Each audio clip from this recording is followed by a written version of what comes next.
মাওলানা মুহাম্মদ কোথায় আছো, কোথায় চলছো?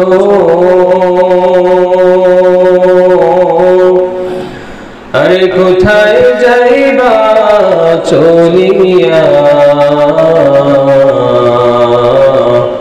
এই দুনিয়ার বাড়ি গাড়ি যাইবা সব ফেলিয়া।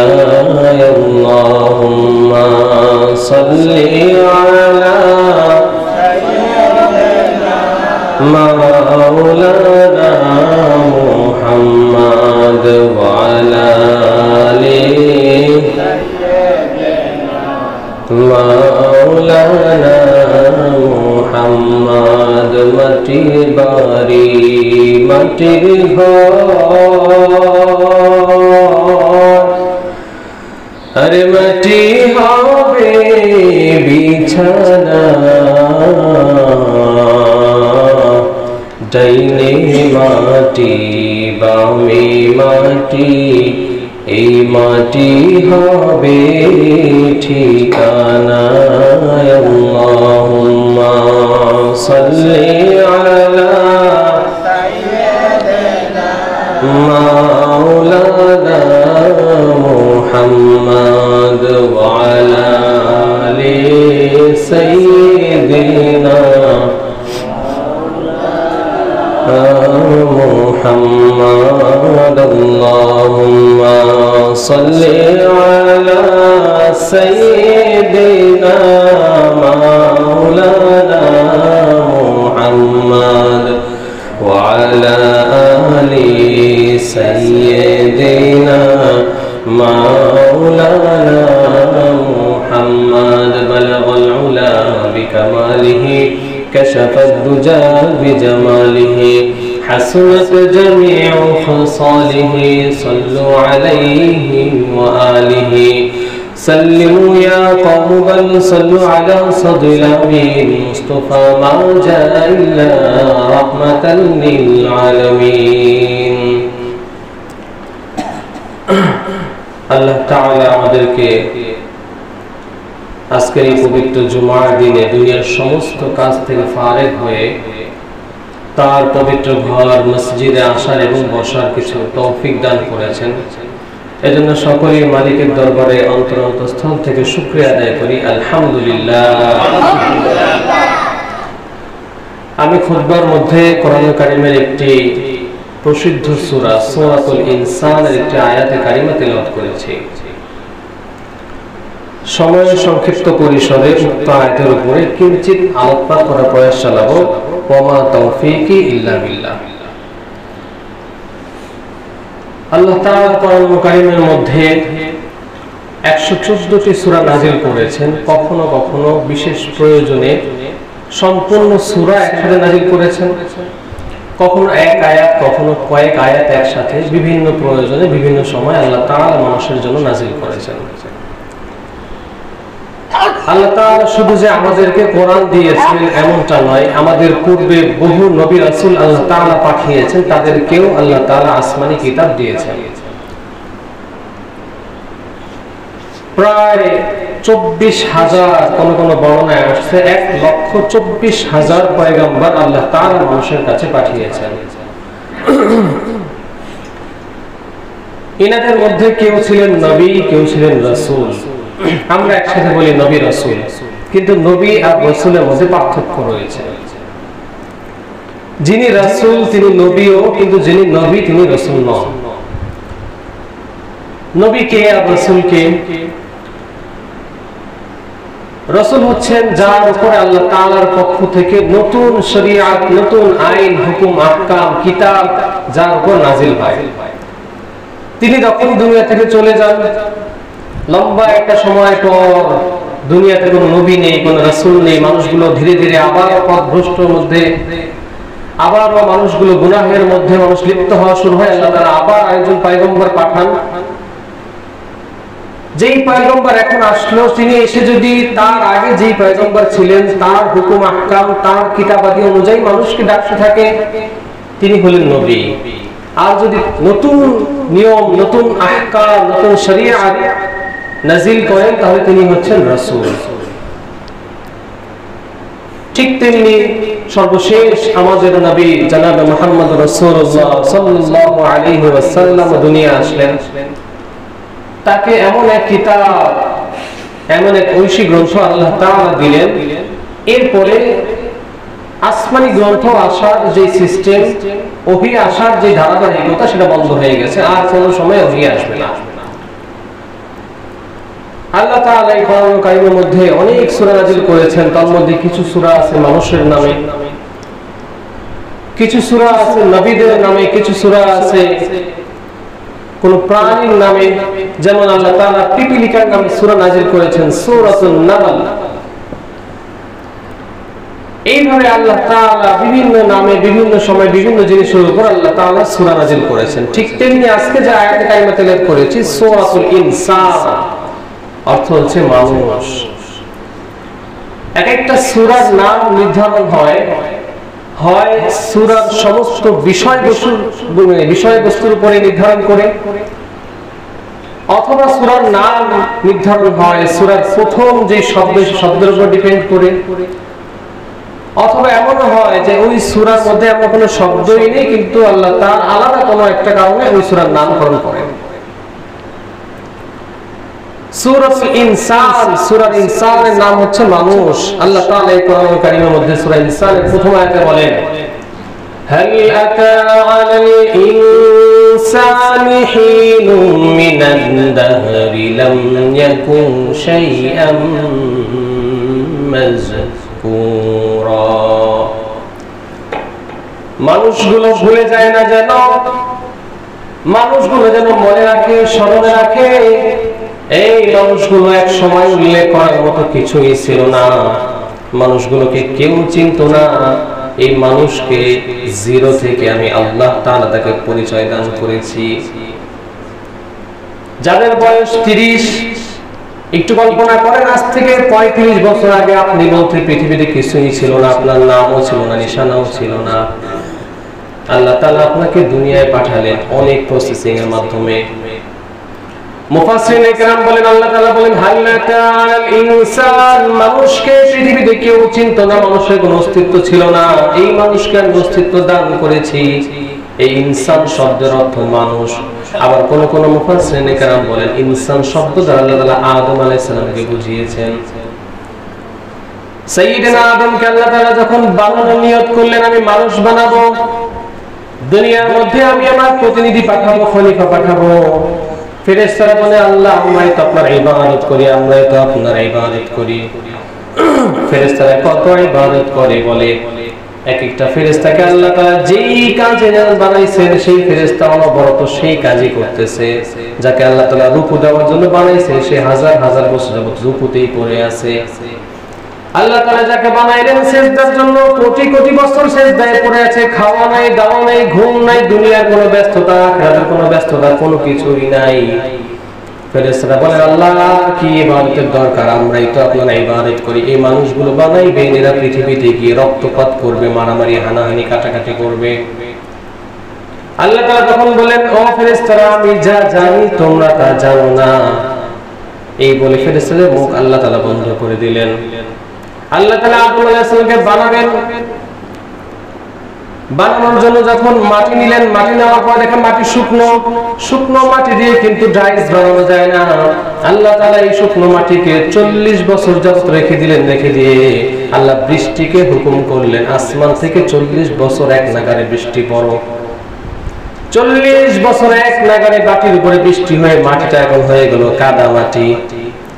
এই কাদা মাটি দিয়ে আল্লাহ তাআলা আদম আলাইহিস সালামের ডাইস বানালেন 60 হাত লম্বা করে।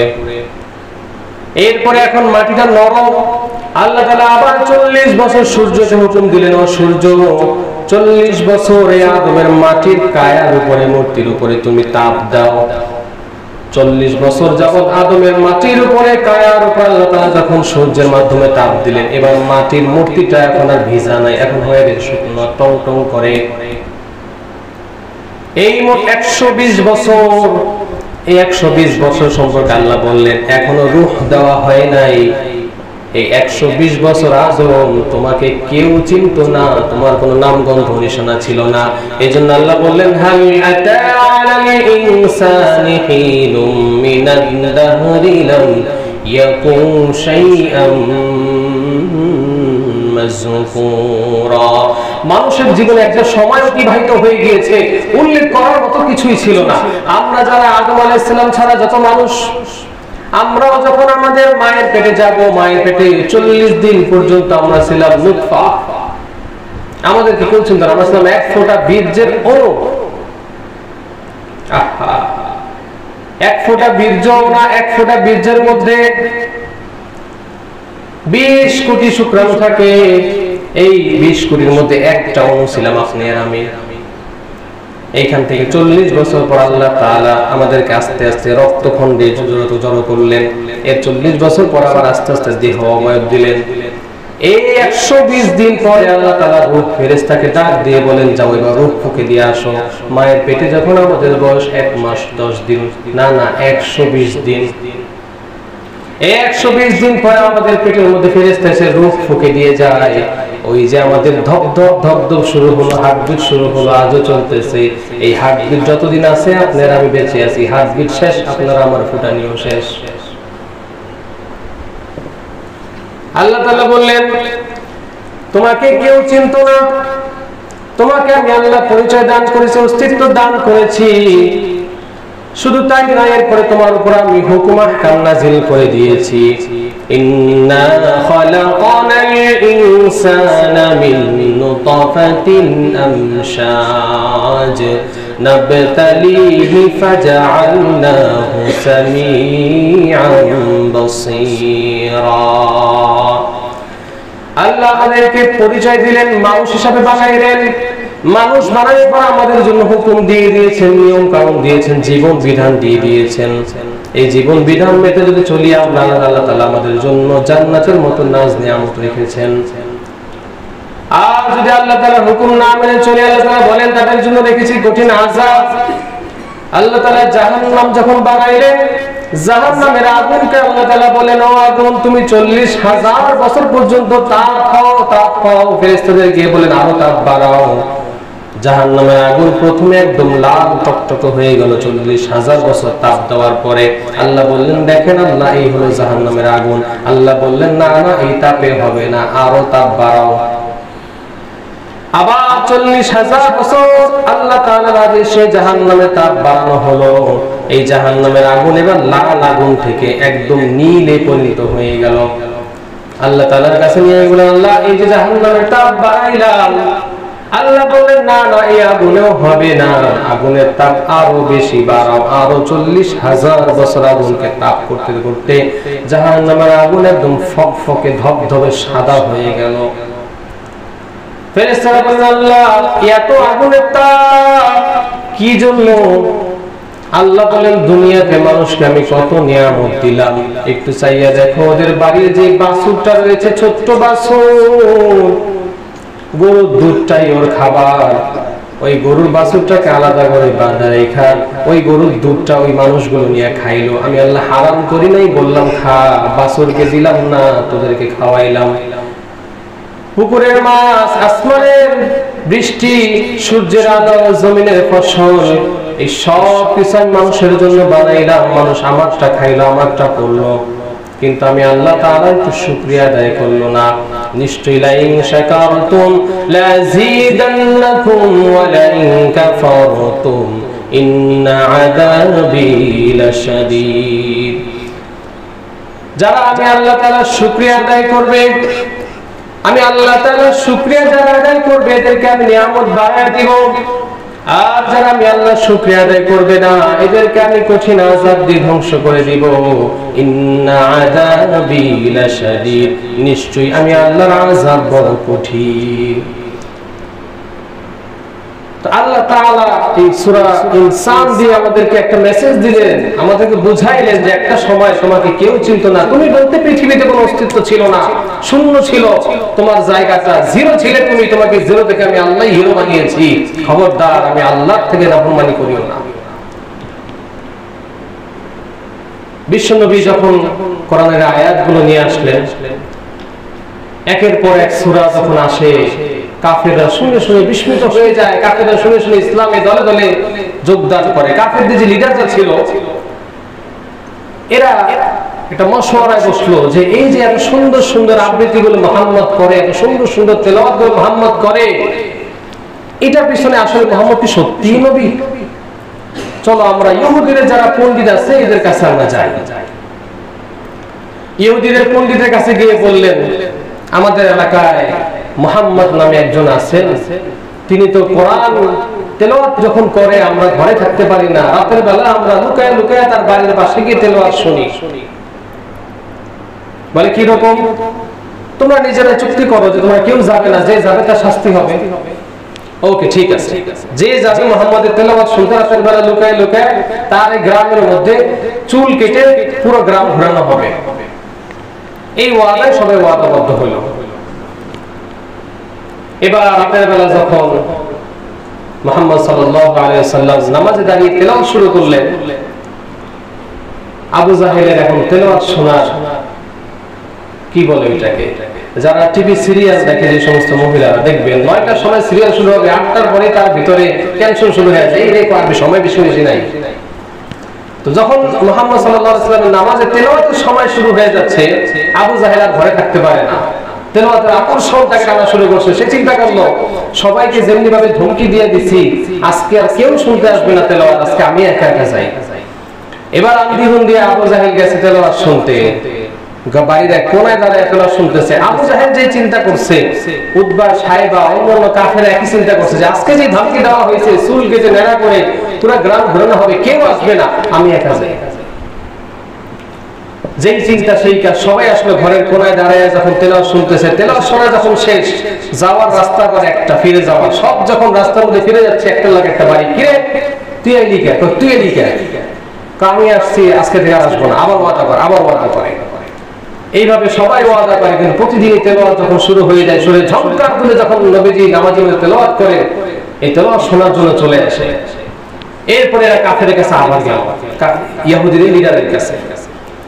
ইহুদি লিডার, সে খুব বয়স্ক পাদ্রী, সে বলে আচ্ছা তোমরা মুহাম্মদের কাছে 3টা প্রশ্ন করো, যদি 3টা প্রশ্নের উত্তর দিতে পারে তাহলে তোমরা মনে করে নিবে সে আসলে আখিরি জামানার যে পয়গম্বর আসার কথা আমাদের কিতাবে আছে, সে সেই পয়গম্বর। কি কি প্রশ্ন? বলে 1 নম্বরে প্রশ্ন করবে যুলকারনাইন কে? আচ্ছা ঠিক আছে। 2 নম্বরে জিজ্ঞাসা করবে যে আসহাবে কাহাফ কে? আচ্ছা 2 নম্বর প্রশ্ন, দেখবা কি উত্তর দেয়।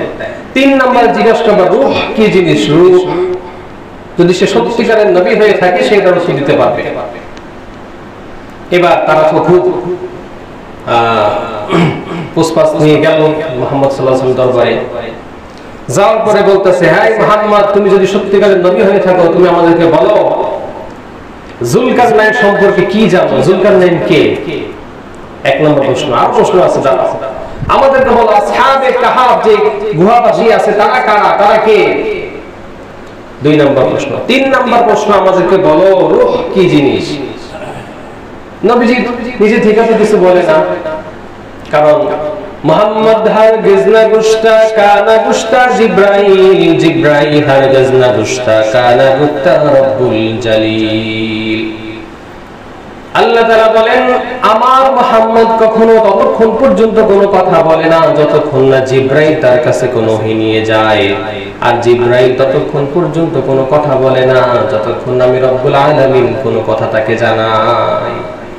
তাহলে মুহাম্মদ ততক্ষণই কথা বলে যখন জিব্রাইল তার কাছে ওহী নিয়ে আসে, আর জিব্রাইল ততক্ষণই ওহী নিয়ে যায় যখন আমি আল্লাহ তাআলা তার কাছে কোনো কিছু জানাই। মুহাম্মদ সাল্লাল্লাহু আলাইহি ওয়াসাল্লাম বললেন, ঠিক আছে আজকে যে প্রশ্নগুলো করেছো আগামী কাল বলবো। মনে মনে ভাবতেছেন প্রতিদিনই তো আমার কাছে জিব্রাইল আসে, জিজ্ঞাসা করে নিব।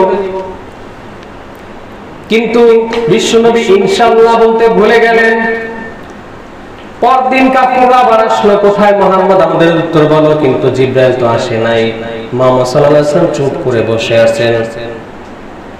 নবী আলাইহিস সালামের নীরবতা দেখে কাফেররা একটা একটা খোঁচা মারে, কয় এই তো জায়গা মতো ধরা খাইছে।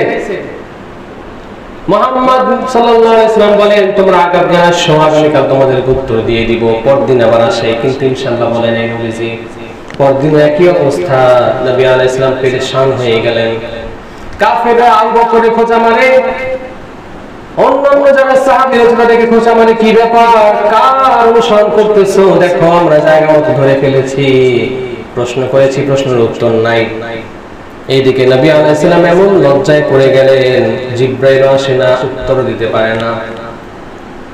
একদিন, 2 দিন, 3 দিন, 4 দিন, এইভাবে 15টা দিন হয়ে গেল, নবীজির কানে উত্তর নাই। এরপর আল্লাহ তাআলা আয়াতে কারিমা নাযিল করলেন, যদি তুমি কখনো কোনো কিছু করার জন্য ইচ্ছা করো, কোনো কিছু করবা বা কাউকে বলবা, সাথে সাথে তুমি বলবা ইনশাআল্লাহ।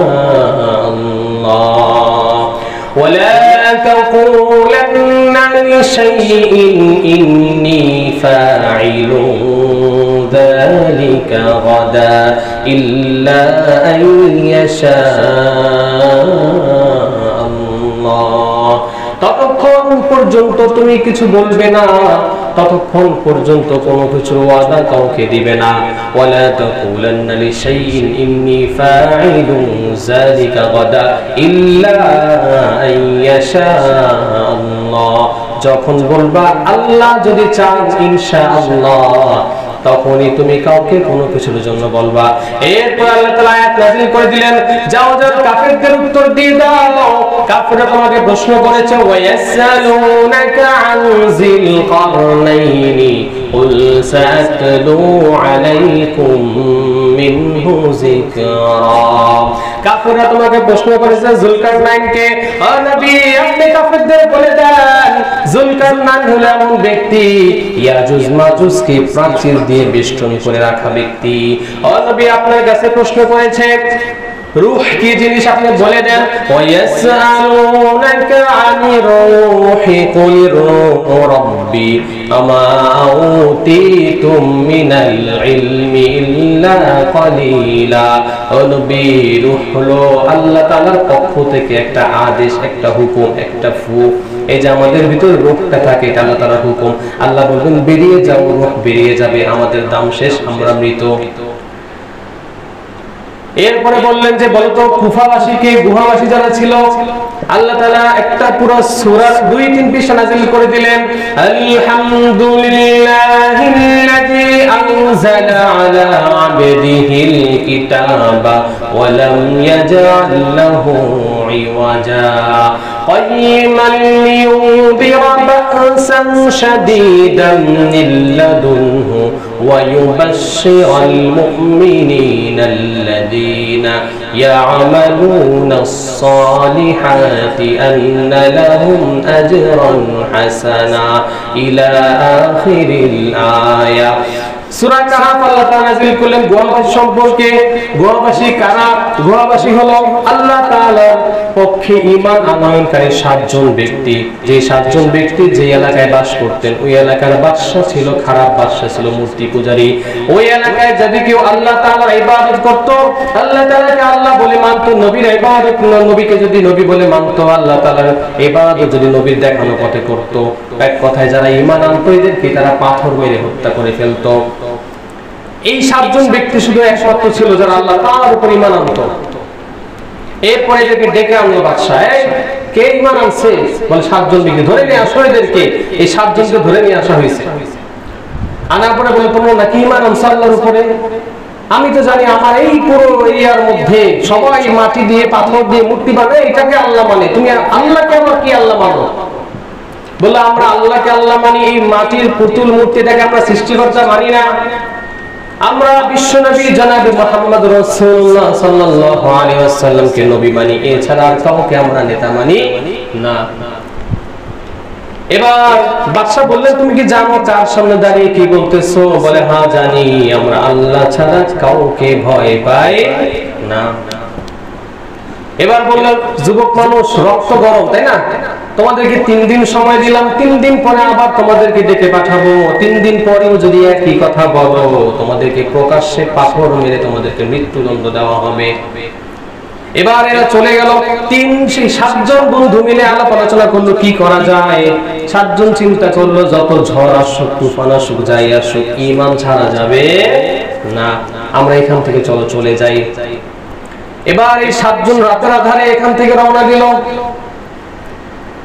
তাদের পিছে পিছে একটা কুকুরও যাওয়া শুরু করলো। অনেকবার কুকুরটাকে তাড়ায় দেওয়ার চেষ্টা করলো, কিন্তু কুকুরটা তাড়াইতে পারলো না। কোরআনের কথা।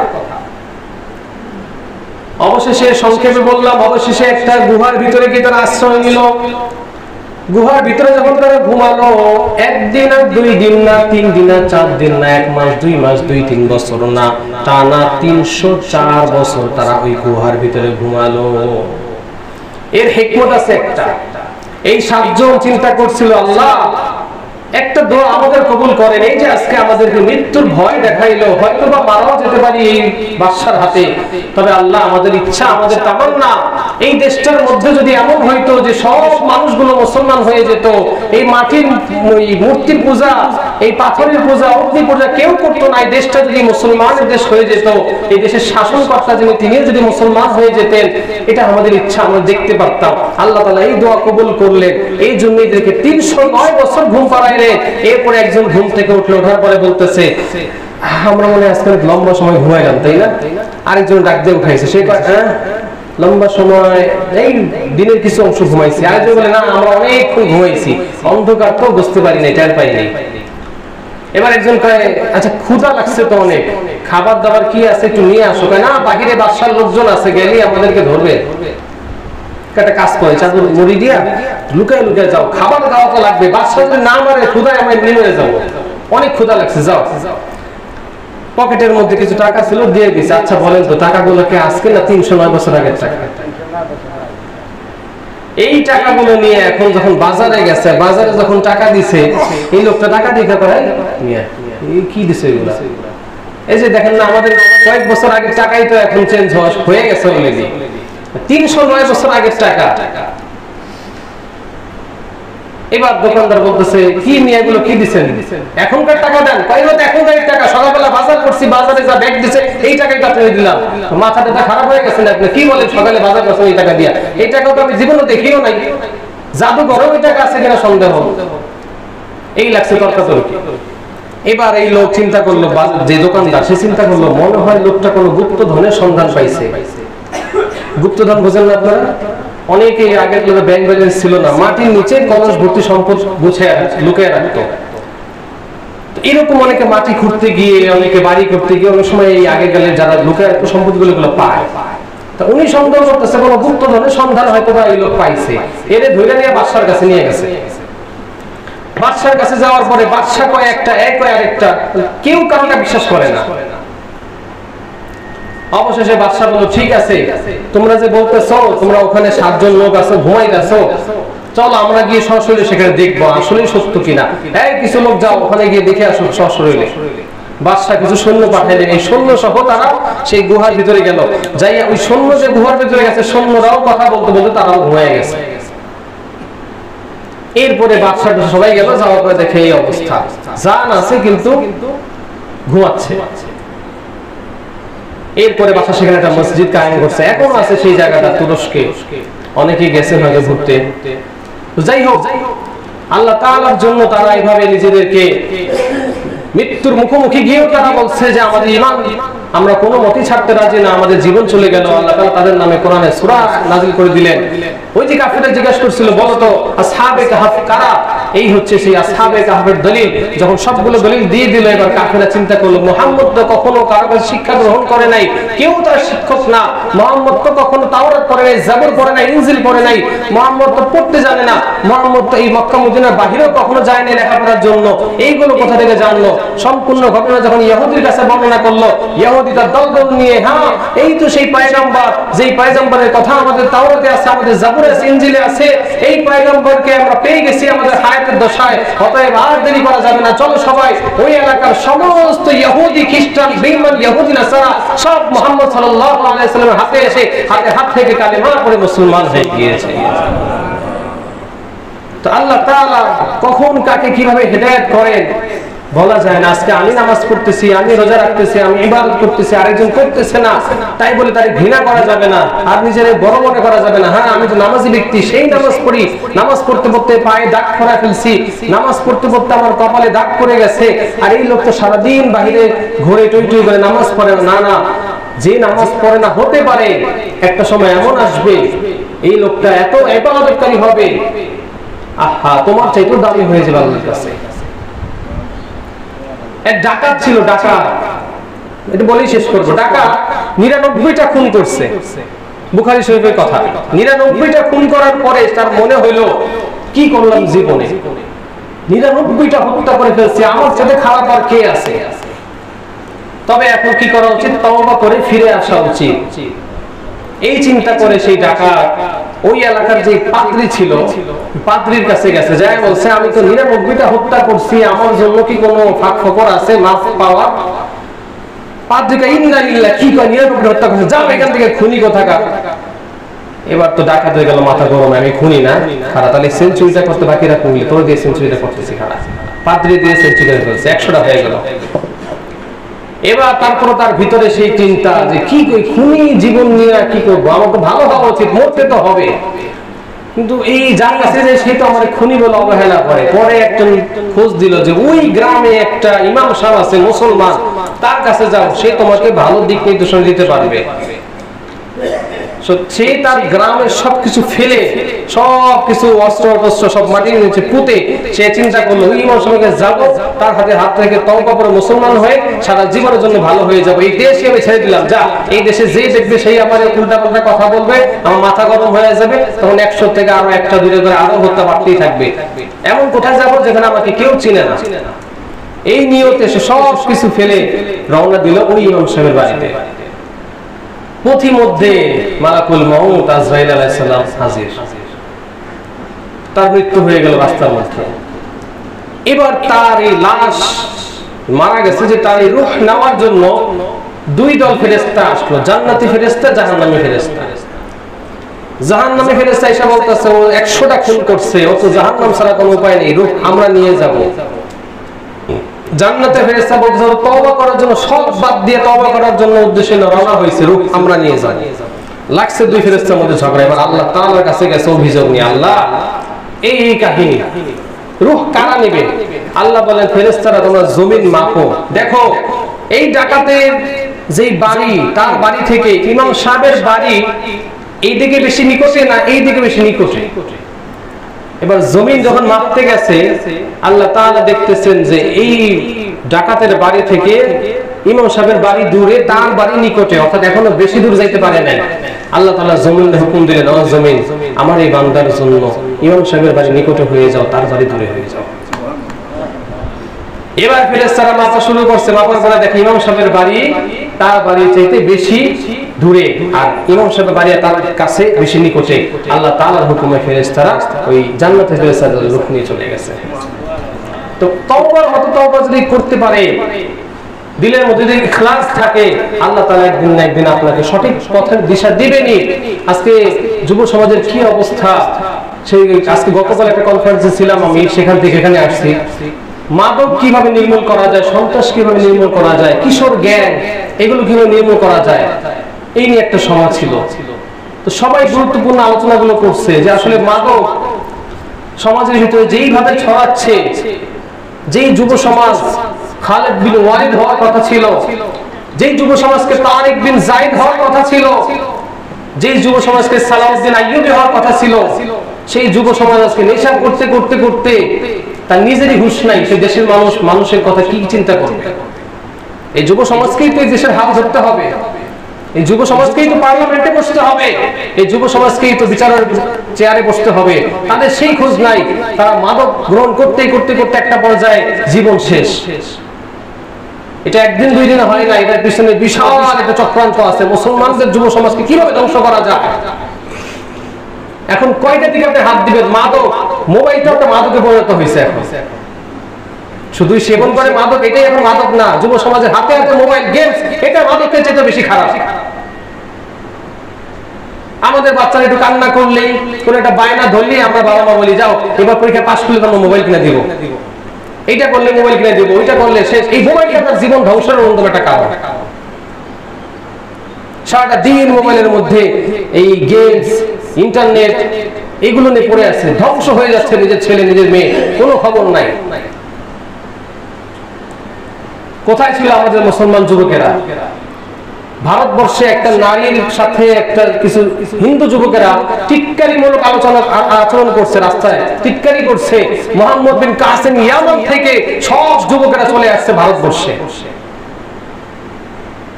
এই ছিল যুবকের রক্তের তেজ।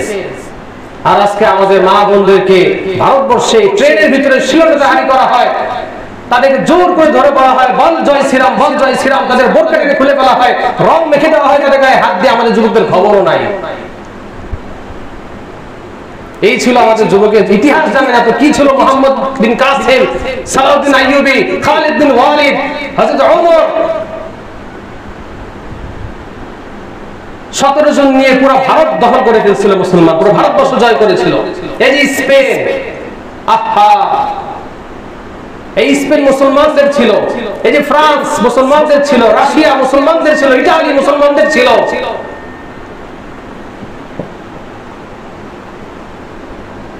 এক স্পেনের যুবক আমাকে বলতেছে, আমার সাথে কথা হয়েছে, বলতেছে আমার জীবন কাহিনী, আমি কিভাবে ইসলামের পথে আসলাম। আমরা একবার রাস্তার পাশে দাঁড়িয়ে আমাদের স্পেনে আমরা দাঁড়িয়ে মদ খাচ্ছিলাম। আমাদের জীবনটা ছিল কুকুর বিড়ালের মতো, যা খুশি তাই করতাম, কোনো বাধা ছিল না। কারণ ক্ষতি যদি না করি, সরকারের বিরুদ্ধে কোনো কাজ যদি না করি, আমাদের জন্য সব ফ্রিডম আছে, স্বাধীনতা আছে। যেই মুহূর্তে আমরা একটা ব্রিজের পাশে দাঁড়িয়ে মদ খাচ্ছিলাম, কিছু টুপি দাঁড়িওয়ালা আমাদের কাছে আসতেছিলেন। আমরা তাদেরকে দেখে একটু ভাবলাম, কি এরা আবার কারা? কারণ আমাদের স্পেনে তো সব খ্রিস্টান, টুপি দাঁড়িওয়ালা তেমন দেখা যায় না। তা আমি বুঝতে পারলাম তাবলীগের লোক ছিল এনারা। আসার পরে এনাদেরকে কোরআনের কথা, ইসলামের কথা, আল্লাহর কথা, সৃষ্টিকর্তা কে, এগুলো বুঝাচ্ছিলেন। তোর মধ্যে আমার মনে হলো যে উনি যেই কথা বলতেছেন, যেই কোরআনের কথা বলতেছেন, আমার মনে হয় আমাদের ঘরে আলমারির উপরে অনেকগুলো বইয়ের মাঝে একটা বই আছে, এই কোরআন। আমি বললাম হ্যাঁ হ্যাঁ হ্যাঁ, আমার দাদাকে দেখতাম ছোটবেলায় এগুলো পড়তো। সঙ্গে সঙ্গে তাকে নিয়ে আমাদের বাসায় যাই। যাওয়ার পরে দাদা অসুস্থ মানুষ, বিছানায় পড়ে আছে, কোনো মতে শুধু হার্ট বিটটা নড়তেছে। কেউ কিছু হৌহা বললে সে বোঝে, ইশারায় উত্তর দেয়। তার কাছে নিয়ে যাওয়ার পরে সে যখন সব বললো, তো দাদা আনন্দ ইশারা দেখাই দিলেন যে আমার পুরাতন বইয়ের মধ্যে দেখো কি কোরআন আছে। সব বই নামালেন, ঝাললেন, খুললেন, দেখে কোরআন। কোরআন খুলে দেখে সেই তাবলীগের মুরব্বী বুকের ভিতরে কোরআন নিয়ে হাওমাও করে কান্না শুরু করছে। আরে ভাই, তোমরা তো মুসলমান ছিলে, তোমাদের স্পেনের মধ্যে ইসলামের চর্চা নাই, আলেম ওলামা নাই, মাদ্রাসা নাই, তোমরা আস্তে আস্তে আস্তে আস্তে খ্রিস্টানদের দলে চলে গেছো। পড়াশোনা খ্রিস্টানদের, সবকিছু খ্রিস্টানদের, লাইফ স্টাইল খ্রিস্টানদের, সকালে ঘুম থেকে ওঠা নিয়ে শুরু করে রাতে ঘুমানো পর্যন্ত সব কিছু ওদেরকে ফলো করতে করতে ইসলাম থেকে সরে গিয়েছো। তোমরা তাকে মুসলমান ছিলা। এই যে কোরআন তোমাদের ঘরে। এরপরে যে মুরব্বী যে বিছানায় পড়া ছিলেন, এই মুরব্বী চোখের পানি ছাড়তেছে, হাত দিয়ে ইশারা দেখাচ্ছে হ্যাঁ হ্যাঁ হ্যাঁ। সঙ্গে সঙ্গে হাতে হাত রেখে এই মুরব্বী কালেমা পড়লেন, ওই সন্তানও কালেমা পড়লেন, ঘরের প্রত্যেকটা ফ্যামিলি কালেমা পড়লেন। 3 থেকে 4 মিনিট পরে মুরব্বী লা ইলাহা ইল্লাল্লাহ পরে দুনিয়া থেকে বিদায় নিলেন। ওই যুবক আমাকে বলতেছে আমার নাম ছিল ডেভিড, আমার নাম আমি রেখেছি আব্দুর রহমান। আমি এখন মুসলমান, কিন্তু আমি কয়েকজন মুসলমান দিয়ে আমাদের গোটা স্পেনে, আর্জেন্টিনায় আমাদের এখন সম্ভব না ইসলাম প্রচার করা। আমাদের অনেক আলেম দরকার, আমাদের অনেক মসজিদ মাদ্রাসা দরকার। পুরো আর্জেন্টিনার কথা বলতেছে। আমি আর্জেন্টিনায় ছিলাম 6 বছর, মাত্র 7টা মসজিদ আছে, একটাও আজান হয় না, নামাজ হয় না, এগুলো জাদুঘরের মতো রেখে দিছে। খ্রিস্টানরা জুতা পাইলে ঢোকে ঘুরে, যে মসজিদের আগের ইবাদত ছিল এগুলো মুসলমানদের।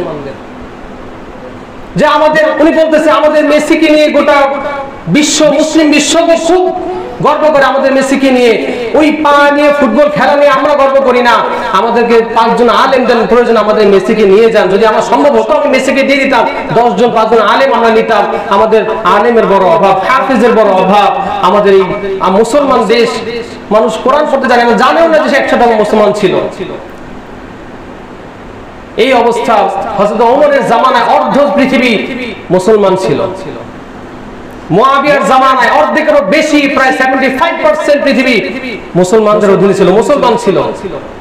ধীরে ধীরে ধীরে ধীরে আমরা ইসলাম থেকে দূরে সরতে সরতে সরতে কোথায় আসলো আজকে আমাদের? আমরা আজকে মুসলমান না, মুসলমান না। এমন এমন কথা বলি, এমন এমন কাজ করি, মুসলমান থেকে কবে বের হয়ে গেছে আমরা নিজেও জানি না। এই আজকে জুমার সময় কয়টা মানুষ আসছে মসজিদে? 5 ওয়াক্ত নামাজে কয়টা মানুষ আসে মসজিদে? বাজারে গিয়ে দেখেন কত যুবক ঘুরতেছে টুইটি করে, কোনো কাজ নাই। অথচ হাদিসে আসছে কেউ যদি ইচ্ছাকৃতভাবে 3টা জুমা মিস করে সে মুসলমান থাকে না। একটা স্কুলে যখন আপনি লম্বা সময় না যাবেন, শিক্ষক একদিন হাজিরা রাখবে, 2 দিন রাখবে, 10-15 দিন পরে যখন আপনার হাজিরা শুরু, আপনি আসেন না প্রেজেন্ট নাই, আপনি তারা নাম কেটে দেয় যে হয়তো নাই, স্কুলে পড়বে না হয়তো সেই। ফেরেশতারাও যখন প্রত্যেক ওয়াক্তে যখন দেখে আপনি নাই, তারা একটা সময় মুসলমানের খাতা থেকে তার নামই কেটে দেয়, আবার নতুন করে মুসলমান হতে হয়। আর আমরা একবার যে জন্ম থেকে মুসলমান, আমরা মনে করি আমরা মুসলমানই আছি, কতবার আমরা মুসলমান থেকে বের হয়ে যাচ্ছি। এই সন্তান যাদেরকে এত লুতুপুতু করতেছেন, খারাপ লাগতেছে আমার কথা জানি, তারপরেও বলি এই সন্তানগুলোই কিন্তু কিয়ামতের ময়দানে আপনার নামে অভিযোগ দায়ের করবে। বলে আল্লাহ আমার পিতামাতা আমাকে নামাজ শেখায় নাই, আমার পিতামাতা আমাকে ধমক দেয় নাই, মসজিদে যাই না কেন, আমার পিতামাতা আমাকে কোচিং এ যাওয়ার জন্য ধমকাইছে, স্কুলে যাই না কেন ধমকাইছে, কি আমার পিতামাতা যখন পরীক্ষা আসতো আমার রাতের বেলা আমাকে দুধ খাওয়াইয়া সুন্দর করে আমাকে মাথায় হাত দিয়ে ঘুম পাড়ায় দিছে, তাড়াতাড়ি ঘুমাও বাবা সকালে পরীক্ষা আছে, আমারে বলে না তাড়াতাড়ি ঘুমাও সকালে ফজর নামাজ পড়তে হবে। বাবা চলে গেছে মসজিদে, আমি ঘুমাইছি, আস্তে করে গেট লাগাই দিয়ে গেছে, আমার সন্তানের ঘুমে ডিস্টার্ব হবে। রাত জাগা শিখায় না, আমি দেখিনি আমার বাবা রাত জাগে নামাজ পড়তে, আমি কিভাবে শিখবো? তখন আল্লাহ তাআলা বলবেন তোমাকে তোমার বাবা মা অনেক কিছুই পৃথিবীতে শিখায় নাই, তুমি তোমার প্রয়োজনে শিক্ষা নিছো, আজকে বাবা মার দোষ দিয়ে তোমরা যেতে পারবে না জান্নাতে, তোমাদেরকে জাহান্নামে যেতে হবে, তোমাদের আমল তোমাদেরকে কর্মফল ভোগ করতে হবে। তখন বলবে ঠিক আছে আমরা যাব, তবে যেই বাবা মার কারণে আজকে আমরা যাচ্ছি, এই বাবা মার বুকের ভিতরে পাড়া দিয়ে তারপরে জাহান্নামে যাব। এরপর এই পিতামাতা যাদেরকে আজকে সন্তানকে ছাড়া কিচ্ছু বোঝেন না, এই সন্তান আপনাদেরকে ঘাড় ধরে চুল ধরে আপনাদেরকে জাহান্নামে গেটে রেখে পাড়া দিয়ে যারা জাহান্নামে যাবে। পিতামাতা কতদিন চক্ষু খোলা আছে, যতদিন ততদিন, চক্ষু বন্ধ 2-3 বছর পর দেখবেন আপনার সন্তান আপনারা মনে নেই, মারা যাওয়ার সাথে আপনার সম্পদ নিয়ে কারাকারি শুরু হয়ে যাবে, ভাই দ্বন্দ্ব শুরু হয়ে যাবে, বাবার লাশটা পড়ে থাকে, অনেক দেখছি আমরা উঠানে বাবার লাশ নিয়ে খবর নাই, কখন কবর দিবে কি দিবে, জমি নিয়ে জায়গা নিয়ে মারামারি শুরু হয়ে গেছে। কাদের জন্য সম্পদ করতেছেন? হালাল হারাম না বাচ্চা, আপনার কবরে আপনি যাবেন, সন্তান যাবে না, স্ত্রী যাবে না, কেউ যাবে না। অতএব আপনার কবরটাকে আপনাকে গোছাইতে হবে। প্রতিদিন কবর ডাকে, এই আসো, দুনিয়ায় নিয়ে ব্যস্ত হয়ে আসো, আমি কিন্তু কবর সাপ বিচ্ছুর ঘর, আমি কবর একাকিত্বের ঘর, এখানে কেউ আসবে না, আমি কবর অন্ধকার ঘর, প্রতিদিন আমার ডাকতে থাকে। অনেকের এই জায়গায় অনেকের হয়তো আমারও কাফনের কাপড় বাজারে চলে আসছে, আমি জানি না। এই যে দেখছেন গতকাল এয়ার ইন্ডিয়াতে করে, এয়ার ইন্ডিয়া যে ইন্ডিগো মেডিপ্লেনের নাম, এরা যাচ্ছিল গোটা ফ্যামিলি পুরো লন্ডনে স্থায়ীভাবে সেটেল হয়ে গেছে, তারা লন্ডনে থাকার জন্য খুব আনন্দ নিয়ে পুরো ফ্যামিলি, 3টা বাচ্চা, স্বামী স্ত্রী, 2জনই লন্ডনের ডাক্তার, তারা লন্ডনে বসবাস করবে, প্লেনে উঠে তারা চলে যাচ্ছিল। কে জানতো এটাই তার জীবনের শেষ? নিউজ দেখেন নাই প্লেন ধ্বংস হয়ে সবাই মারা গেল? কখন কার মৃত্যু কোথায় আছে কেউ জানে না। আমরা মনে করি মৃত্যু অনেক দূর, এই বয়স 60 হবে 70 হবে তারপর মারা যাব। আহা, আপনি যে ভাবতেছেন আপনার বয়স যদি 20 হয়ে থাকে, দেখেন 15 বছরের যুবকের লাশ, 15 বছরের কিশোরের লাশ কবরস্থানে অভাব নাই। তার চেয়ে ছোট 10 বছরের, 5 বছরের, 2 বছরের, একদিনের মানুষের লাশও আছে। তা আপনি কোন আশায় বসে আছেন? আপনি বৃদ্ধ হবেন, তারপর মারা যাবেন, তারপর নামাজ ধরবেন, বৃদ্ধ হব তারপরে দাড়ি রাখবো, বৃদ্ধ হব তারপরে এই করবো, মেয়ের বিয়ে দিব, বাড়ি করবো, তারপর হজ করবো। আপনার মতো কত লোক এরকম করবো করতে করতে কবরে চলে গেছে, করার হয় নাই। কত যুবক দাড়ি রাখবো করতে করতে দাড়ি ছাড়াই কবরে চলে গেছে। আল্লাহ তাআলা আমাদের সঠিক বুঝ দান করুন। যেটা বলতেছিলাম, যুব সমাজকে ফিরে আসতে হবে। এই মাদক, এই গেমস, এই মোবাইল, এটা তোমার জীবন না। তোমাদের হাতে মোবাইল ধরাই দিয়ে, যারা আমাদের হাতে মোবাইল ধরাই দিচ্ছে, এদের সন্তানকে মোবাইল দেয় না। খোঁজ দিয়ে দেখেন, মার্ক জুকারবার্গ ফেসবুক দিয়ে গোটা পৃথিবীকে নাড়াই দিচ্ছে, এর সন্তানকে ফেসবুক চালাতে দেয় না। বিশ্বাস না হলে খোঁজ দিয়ে দেখেন। সবচেয়ে ধনী যেন কে? না, আরেকজন আছে, ইলন মাস্ক, আরেকজন আছে আপনার যে ওয়াইফের সাথে ছাড়াছাড়ি হয়ে গেল, যে বিল গেটস। তার মেয়ের 21 বছর বয়স, বলে আমার মেয়ের হাতে স্মার্টফোন নাই। আপনার আমার হাতে না দিলে মানে কি ফকিন্নি মনে হয়, কিনতে পারে না, টাকা নাই, দিলে দেয় না। তারা আমাদেরকে অনলাইনে দিয়ে অফলাইন তারা কন্ট্রোল করতেছে, গোটা পৃথিবী এখন তাদের হাতে। তারা এমন প্রযুক্তিতে পৌঁছায় গেছে, আপনি ঘরে তাদের বিরুদ্ধে কিছু বলছেন, এক কান্ট্রিতে বসে আরেক কান্ট্রির মানুষকে ঘরের ভিতরে একটা বাটন টিপ দিয়ে আপনাকে শুট করতে পারে। এই প্রযুক্তিতে চলে গেছে, সব এখন তাদের হাতে। মিডিয়া থেকে নিয়ে শুরু করে সব এখন তাদের কন্ট্রোল, তাদের পক্ষে। এখন এই যে এখন দেখতেছেন আমাদের ফ্যাসিস্ট সরকার চলে যাওয়ার পরে এখন তার বিরুদ্ধে মিডিয়া বলতেছে ফ্যাসিস্ট হাসিনা, এই সেই। এই মিডিয়া যখন হাসিনা ছিল তখন তারা এই মিডিয়ায় আবার গুণগান করছে। আজকে আপনি আপনার পক্ষে বলতেছে, যখন আবার আপনি আবার তাদের বিরুদ্ধে যাবেন, আপনাকে নিয়ে আবার তারা লেখালেখি করবে। অতএব সবই মুসলমানের বিরুদ্ধে এখন। গোটা পৃথিবী এখন ওদের কন্ট্রোলে। আর তুমি বসে বসে গেমস খেলো, ভাই মার মার মার মার, ডাইনে ডাইনে ডাইনে, হ্যাঁ এই তোমার জীবন। কি করবো তুমি বড় হয়ে? আল্লাহ তাআলা আমাদের সন্তানদেরকে, আমাদের যারা আমাদের অধীনে আছে, এদেরকে সঠিকভাবে গাইডলাইন করার তৌফিক দান করুন। যারা সুন্নাত পড়েনি, 4 রাকাত সুন্নাত নামাজ পড়েনি, ওয়া আখিরু দাওয়ানা আলহামদুলিল্লাহি রাব্বিল আলামিন।